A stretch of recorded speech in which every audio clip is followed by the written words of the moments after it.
శివాయ. ఓం నమో నారాయణాయ. కర్మ నివారణ నరదృష్టి నివారణ కాళభైరవాయ నమో నమః. ఓం ఆంజనేయాయ విద్మహే వాయుపుత్రాయ ధీమహి తన్నో హనుమత్ ప్రచోదయాతు. హరి ఓం. మా ఛానల్కి స్వాగతం. చూస్తున్న వీక్షకులకు ప్రేక్షకులకు ప్రియ కాళభైరవ భగవద్బంధులకి స్వాగతం పలుకుతూ మమ్మల్ని ఎంతగానో ఆదరిస్తూ ఉండబడినటువంటి ప్రియ సోదరీమణులకు అందరికీ, సనాతన ధర్మ సంరక్షకులకు, జ్యోతిష్య అభిమానులకు స్వాగతం పలుకుతూ అందరిపైనను శ్రీ హనుమంతుడి స్వామి వారి యొక్క ఆశీస్సులు ఉండాలని కోరుకుంటూ ఆశీర్వచనం. అందరికీ ధర్మ మార్గము, భక్తి మార్గము, రామ మార్గాన్ని ఏర్పాటు చేసే శక్తిని మనసు ప్రసాదించాలని మనసారా శ్రీ హనుమంతుడి స్వామి వారిని కోరుకుందాం.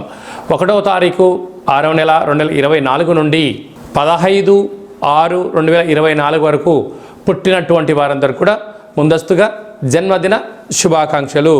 గతంలో వివాహం చేసుకున్న వారికి వివాహ వార్షికోత్సవ శుభాకాంక్షలు. 1/6/2024 నుండి 15/6/2024 వరకు గ్రహ గమనాలను ఒకసారి వీక్షింపచేద్దాం.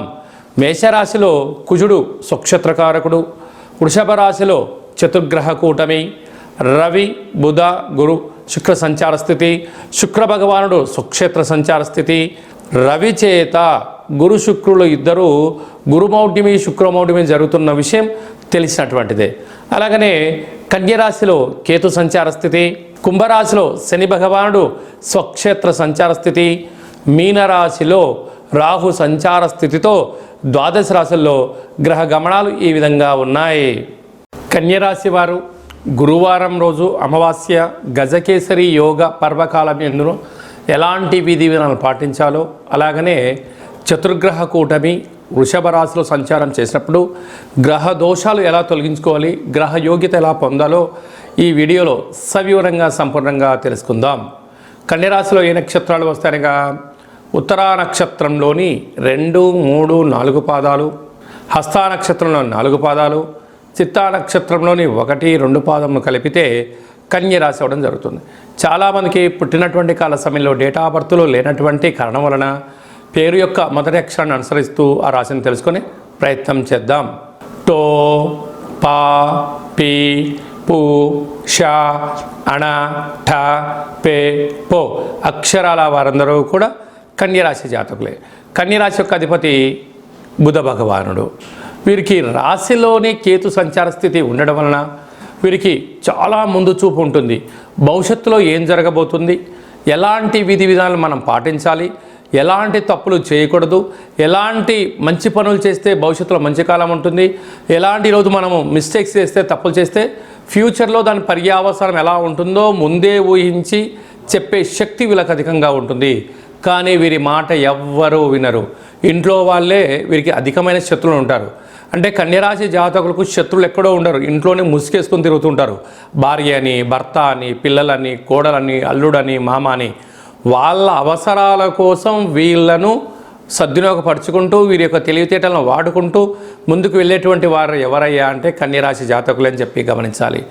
6వ స్థానంలో శని భగవానుడు స్వక్షేత్రకంగా ఉండడం వలన రుణ సమస్యలు, రోగ సమస్యలు, శత్రు సమస్యలు, వాహన ప్రమాదాలు, అంగవైకల్యము, కాళ్ళు చేతులు నరాల బలహీనత లాంటి వ్యాధులు వచ్చే అవకాశాలు చాలా అధికంగా ఉంటున్నాయి. కనుక వీలైనంత వరకు సూర్య నమస్కారం చేయడం, తులసాకు రోజు నమిలి నోట్లో వేసుకోవడం, కుక్కకు కానీ కాకులకు కానీ ఆహారం పెట్టగలిగినట్లయితే ఈ రుణ సమస్యలు, రోగ సమస్యలు, శత్రు సమస్యలు తొలగిపోతాయి. లేకపోతే ఎప్పుడూ రుణ భయం, చోర భయం, అగ్ని భయంతో ఎప్పుడు మనస్సు విలవిలలాడే పరిస్థితి చాలా అధికంగా ఉంటుందని చెప్పి గమనించాలి. 7వ స్థానంలో రాహు సంచార స్థితి ఉండడం వలన వీరికి అనేక మంది శత్రువులు పొంచి ఉంటారు. వీరు కష్టపడి పనిచేసిన ఎదుటి వ్యక్తులు వీళ్ళు పని చేయలేదని, వీరి యొక్క భావం ఎప్పుడు తప్పని, వీరి ఎదుగుదలను ఓరవలేని పరిస్థితి చాలా అధికంగా ఉంటుంది. ఇలాంటి కాల సమయంలో వీరు ఎంత బరువు అయితే ఉంటారో అంత బరువు కలిగిన ఉప్పును తులాభారంగా ఏర్పాటు చేసుకొని ఆ ఉప్పును నీటితో కరిగించి ఆ నీటితో మహాదేవుడికి రుద్రాభిషేకం చేసుకోవడం వలన ఆ యొక్క దోషం తొలగిపోతుందని చెప్పి గమనించాలి. అష్టమంలో కుజుడు కనుక మీ యొక్క జన్మ నక్షత్రం రోజున అష్టమి, పూర్ణిమ, అమావాస్య తిథులు ఎందున దూర వాయు జల ప్రయాణాలు పెట్టుకోవద్దు. జలగండాలు, వాయుగండాలు, యంత్రాలతో వీటికి మీకు అనేక రకాలుగా సమస్యలు పొంచి ఉన్నాయి. తస్మాత్ జాగ్రత్త. భాగ్యస్థానంలో చతుర్గ్రహ కూటమి, బుధాదిత్య రాజయోగం. ప్రభుత్వ ఉద్యోగ ప్రయత్నం చేసేవారికి చాలా మంచి కాలము. ప్రైవేట్ రంగాలలో ప్రమోషన్స్ రావడము, రవిచేత గురువు, రవిచేత శుక్రుడు హస్తగతం అవ్వడం వలన నూతనమైన ఏదైనా పనులు ప్రారంభించే కాల సమయంలో స్వల్పంగా మందగించినను మీరు ఆందోళన చెందనక్కర్లేదు. చాలా మంచి కాలము ముందు రోజులు ఉన్నాయని చెప్పి గమనించాలి.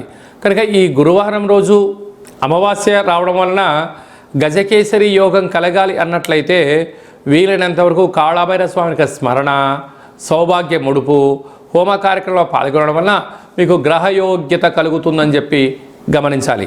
అదే కాకుండా వీళ్ళకు భాగ్యస్థానంలో చతుర్గ్రహ కూటమి ఉంది కనుక మీ భార్యాభర్తల మధ్య మూడో వ్యక్తుల సలహాలు కానీ, మూడో వ్యక్తులు ఎంట్రీ అవ్వడం కానీ, చిన్న చిన్న విషయాలకు ఆందోళన తగదు అని చెప్పి మీరు గుర్తుపెట్టుకోగలగాలి. ఏ కొద్దిపాటి మీరు మూడో వ్యక్తుల దగ్గర పచ్చడి సంసారాన్ని నిప్పులు పోసుకోవడము, విడిపోవడము, గొడవపడము, పోలీస్ స్టేషన్లు, కోర్టు అనేటువంటి పరిస్థితి ఉంటుంది. కానీ భార్యాభర్తల మధ్య వీలైనంత వరకు సర్దుకపోండి. ఇక్కడ ఒకరే సర్దుకపోవడం కాదు, ఇద్దరూ సర్దుకపోగలిగితేనే పరిస్థితి ఉంటుంది. ఎందుకనగా భాగ్యస్థానంలో చతుర్గ్రహ కూటమి, 4 గ్రహాల స్థానంలో ఉండడం వల్ల, అంటే బావిలో కప్ప నీరు తాగకపోయినా తాగింది అన్నటువంటి సామెత ఎలా నిజమైందో, ఈ భార్యాభర్తల మధ్యలో అక్కడ ఏమీ లేకపోయినా ఏదో జరగబోతుందన్న అపనింద వాళ్ళను మూట కట్టుకోవడం వలన వారి యొక్క కుటుంబం అంతా చిందరవందరయ్యే పరిస్థితి అధికంగా ఉంటుంది. ఇలాంటి కాల సమయంలో మౌనం అవసరం, తల్లిదండ్రుల యొక్క ఆశీస్సులు అవసరం. తొందరపాటుగా నోరు జారకుండా ఉండగలిగితే వీరికి చాలా మంచి కాలము అని చెప్పి గమనించగలగాలి. అదే కాకుండా ఈ కన్యరాశి జాతకులు వీలైనంత వరకు ఫుడ్ వ్యాపారాలు, వస్త్ర వ్యాపారాలు, స్వయం వృత్తులు, మార్కెటింగ్ రంగము, సంపూర్ణంగా 10 మందితో మమేకమయ్యే కార్యక్రమాలు చేయడంలో వీరు చాలా సిద్ధహస్తులు. కనుక ఆవేశం, తొందరపాటుతనం, తొందరగా పడి నిర్ణయం తీసుకోవడం కాకుండా మౌనం, ధ్యానం, దీర్ఘంగా ఆలోచించడం, ఎవరన్నా ఏదో అన్నా కూడా దాన్ని పెద్దగా పట్టించుకోకుండా కాలం ఎల్లదీయగలిగితే రాబోయే కాలం అంతను కూడా కన్యరాశి వారి సొంతం అవుతుందని చెప్పి గమనించాలి. కనుక ఈ ఉత్తరానక్షత్ర జాతకులు ప్రభుత్వ ఉద్యోగం ప్రయత్నం చేస్తే విజయము, హస్తానక్షత్ర జాతకులు స్వయం వృత్తులు, సేవా రంగాలు, వాటర్ బిజినెస్లు, హోటల్ వ్యాపారాలు చేస్తే అదృష్టం కలిసి రావడము, ఈ యొక్క చిత్తానక్షత్ర జాతకులు స్వయం వృత్తులు, భూములు, రియల్ ఎస్టేట్ వ్యాపారాలు, అలాగే బార్డర్లో పనిచేయడము, గండుతో కానీ పెనుతో పనిచేసే వారందరికీ చాలా మంచి కాలం ఉందని చెప్పి గమనించాలి. జూన్ మాసంలో ముఖ్యమైనటువంటి పండుగల గురించి క్లుప్తంగా, సవివరంగా, సంపూర్ణంగా తెలుసుకుందాం. 6వ తారీఖు 6వ నెల 2024 తారీఖున వైశాఖ మాస కృష్ణపక్ష అమావాస్య గురువారము రోహిణీ నక్షత్రము రావడము చాలా యోగదాయకం అని చెప్పి గమనించాలి. గురుచంద్రులు ఎవరి యొక్క జాతకంలో కలిసి ఉంటే గజకేసరి యోగము అంటారు. కనుక అమావాస్య విశేషమైనటువంటి గురువారము రోహిణీ నక్షత్రంలో సంచారం చేయడం వలన మనము కాళభైరవ స్వామి వారి యొక్క స్మరణ, కూష్మాండ దీపము, సౌభాగ్య ముడుపు, హోమ కార్యక్రమంలో పాల్గొన్నట్లయితే మనకు లేనటువంటి గజకేసరి యోగం కలుగుతుందని చెప్పి గమనించగలగాలి. అలాగనే 14/6/2024 జ్యేష్ఠమాస శుద్ధ అష్టమి కాళభైరవ స్వామి యొక్క సేవ చేయడం వలన జ్యేష్ఠమాసంలో అద్భుతమైనటువంటి విద్య, ఉద్యోగ, వ్యాపార, రాజకీయ సకల రంగ కార్యక్రమాల్లో ఎలాంటి ఆటంకాలు ఉన్నా తొలగిపోతాయని చెప్పి గమనించాలి.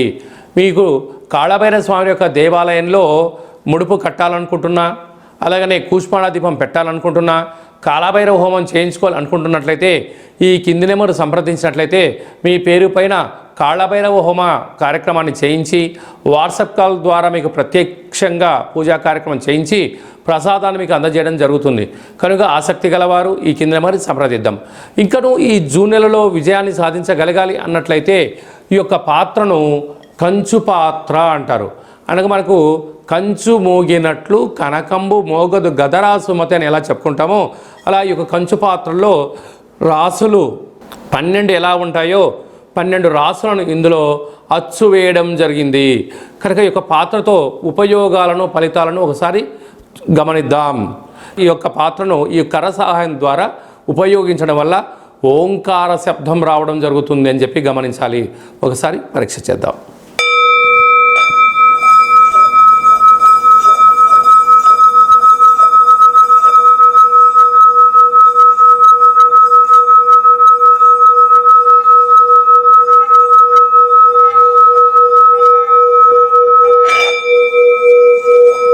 ఈ యొక్క శబ్ద తరంగాల ద్వారా మానవుని శరీరంలో ఉండబడినటువంటి 7 చక్రాలు వికసింపచేసుకోవడము, ఇంట్లో ఉండబడినటువంటి జ్యేష్ఠాదేవి బయటికి వెళ్ళడము, గ్రామంలో సంచరించేటువంటి లక్ష్మీదేవి మన ఇంట్లోకి రావడము, నరదృష్టి, శత్రు ప్రభావాలు, తాంత్రిక ప్రయోగ దోషాలు తొలగిపోతాయని చెప్పి గమనించగలగాలి. ఈ యొక్క అక్షయ పాత్రతో పాటి ఒక కాళభైరవ స్వామి యొక్క పిరమిడు, డాలరు, కంకణము, పూజించినటువంటి రక్షాబంధనాన్ని మీకు అందజేయడం జరుగుతుంది. కనుక ఇంటింటా కాళభైరవం అనేటువంటి కార్యక్రమంలో మనమందరము కాళభైరవ స్వామి యొక్క అక్షయ పాత్రను స్వంతం చేసుకుందాం, గృహంలో ఉంచుకుందాం, అష్ట కష్టాలకు స్వస్తి పలుకుదాం, అష్ట ఐశ్వర్యాలకు స్వాగతం పలుకుదాం. అలాగనే మీ వ్యక్తిగత జాతకం తెలుసుకోవాలనుకుంటున్నారా? మీరు పుట్టినటువంటి తేదీ, నెల, సంవత్సరం, సమయం మీ పేరు రాసి పంపించినట్లయితే 100 సంవత్సరాల జాతకాన్ని వ్రాసి పంపించడం జరుగుతుంది. మీరు పుట్టినటువంటి కాల సమయంలో గ్రహ గమనాలు ఎలా ఉన్నాయి, ప్రస్తుతం ఎలా ఉంటున్నాయి, రాబోయే కాలంలో ఎలా ఉండబోతున్నాయో మీకు సవివరంగా సంపూర్ణంగా తెలియజేయడం జరుగుతుంది.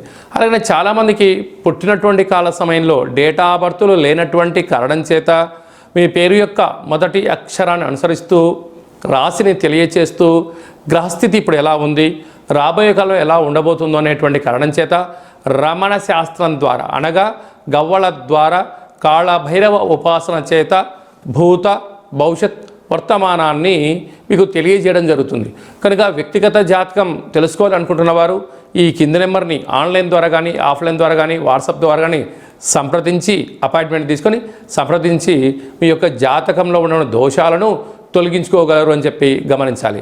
అలాగా మీ అబ్బాయి కానీ అమ్మాయి కానీ పాప కానీ బాబు కానీ పుట్టినట్లయితే వారి యొక్క జన్మనామము ఎలాంటి పేరు పెట్టుకోవాలి, ఆధ్యాత్మిక నామాలు ఏంటి అనేది కూడా తెలియజేయడం జరుగుతుంది. అలాగే మీ అబ్బాయి కానీ అమ్మాయి కానీ ఎంత ప్రయత్నం చేసినా వివాహం జరగడం లేదా, జాతకంలో ఎలాంటి యోగాలు ఉన్నాయి, ఎలాంటి దోషాలు ఉన్నాయి, ఎలాంటి వధువు చేత ఎలాంటి వరుడు చేత మీరు వివాహం చేసుకుంటే యోగం కలిసి వస్తుందో అలాంటి గ్రహమైత్రిని, గణాలను, గుణాలను తెలియచేస్తూ వీరి ఇద్దరి వివాహ తదనంతరము ఎలాంటి పరిస్థితి ఉంటుందో కూడా ముందే తెలియజేయడం జరుగుతుంది. అలాగే వివాహమైన దంపతులు తరచుగా గొడవ పడడం, చిన్న చిన్న విషయాలకు ఆందోళన చెందుతున్నట్లయితే ఈ కింద నెంబర్ సంప్రదించినట్లయితే వారి యొక్క జాతకంలో ఉన్న గ్రహదోషాలు తొలగించి పేర్ల యొక్క కొన్ని మార్పులు చేయించి వారిద్దరూ శ్రీ పార్వతీ పరమేశ్వరులు ఎలా ఉంటారో అలా ఉండేటువంటి సలహాలు సూచనలు ఇవ్వడం కూడా జరుగుతుంది. అలాగా మీ అబ్బాయి కానీ అమ్మాయి కానీ చదువులతో ఉత్తీర్ణత శాతము, తర్వాత 10th క్లాస్ తదనంతరము ఇంటర్మీడియట్లో కానీ డిగ్రీలో కానీ పై చదువులో కానీ వారి యొక్క జాతకరీత్యా ఎలాంటి చదువులు చదువుకుంటే ఎలాంటి ఉద్యోగాలు వచ్చే అవకాశాలు ఉంటాయి కూడా మీకు సవివరంగా సంపూర్ణంగా తెలియచేయడం జరుగుతుంది. అలాగనే చాలామందికి వాస్తు జ్యోతిష్యం నేర్చుకోవాలి అనుకుంటున్న వారందరికీ కూడా మన యొక్క కాళభైరవ స్వామి యొక్క దేవాలయంలో వాస్తు జ్యోతిష్యం నేర్పించడం జరుగుతుంది. అలాగనే మనకు చాలామందికి కాళభైరవ స్వామి యొక్క పూజ ఎలా చేసుకోవాలి, కాళభైరవ స్వామి యొక్క మంత్ర సాధన ఎలా చేయాలి, కాళభైరవ స్వామి యొక్క మంత్ర ఉపదేశం ఎలా తీసుకోవాలి అనుకుంటున్న వారందరికీ కూడా మన యొక్క దేవాలయంలో వారి యొక్క జాతకరీత్యా కాళభైరవ మంత్ర ఉపదేశాన్ని చేయడం కూడా జరుగుతుంది. కనుక ఆసక్తి గలవారు ఈ కింద నెంబర్ సంప్రదించగలరు. అందరికీ శుభం, జయం, లాభం జరగాలని కోరుకుంటూ ఆశీర్వచనం. ఓం దాశరథాయ విద్మహే సీతావల్లభాయ ధీమహి తన్నో శ్రీరామచంద్ర ప్రచోదయాతు. హరి ఓం. ఈ వీడియో మీకు నచ్చినట్టయితే లైక్ చేయండి, షేర్ చేయండి, మా ఛానల్ని సబ్స్క్రైబ్ చేసుకోండి. మేము చేస్తున్న వీడియోలు ఆధ్యాత్మికమైనటువంటి ధర్మ సందేహాలను అందరికన్నా ముందుగా మీరు చూడాలి అన్నట్టయితే గంట సింబల్ని ప్రెస్ చేయండి, పైన ఆలని పెట్టుకొని తెలియచేయండి. మీరు ఎవరి క్షేమాన్ని అయితే కోరుకుంటున్నారో అంటే మీ క్షేమాన్ని ఎవరైతే కోరుకుంటున్నారో వారికి కూడా ఈ యొక్క భక్తి సమాచారాన్ని చేరవేసి భగవంతుడి యొక్క ఆశీస్సులు పొందగలరు.